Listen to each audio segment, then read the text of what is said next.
Hi everyone, ఈరోజు మీకు నేను ముత్తైదువులు ఎటువంటి గాజులు ధరించాలి అనేది చెప్తానండి. పచ్చరంగు గాజులు ధరించే స్త్రీలు వృత్తి విద్యా రంగాల్లో వ్యాపారాల్లో ఎంతో కలిసి వస్తుందండి వాళ్ళకి. ఎరుపు రంగు గాజులు ధరించే స్త్రీలకి శక్తి ఎక్కువగా ఉంటుంది, సుమంగళిగా వర్ధిల్లుతారు, వాళ్ళకి అదృష్టం కలిసి వస్తుందండి. పసుపు రంగు గాజులు ధరించే స్త్రీలు అన్ని రంగాల్లో పేరు వస్తుందండి. బంగారు రంగు గాజులు ధరించే స్త్రీలు సంతోషాన్ని, లక్ష్మీ కటాక్షం సిద్ధిస్తుందండి, వాళ్ళకి అష్టైశ్వర్యాలు వస్తాయండి. అయితే కొన్ని రంగు గాజులు ధరించకూడదండి. వాటిల్లో నలుపు రంగు గాజులు వేసుకుంటే గొడవలు, అశాంతి, అనుకున్న పని జరగదండి. నీలం రంగు గాజులు సమస్యలు తలెత్తుతాయి.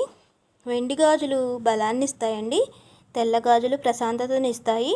నారింజ రంగు గాజులు అధికారాన్ని సూచిస్తాయి. కాబట్టి ఫ్రెండ్స్,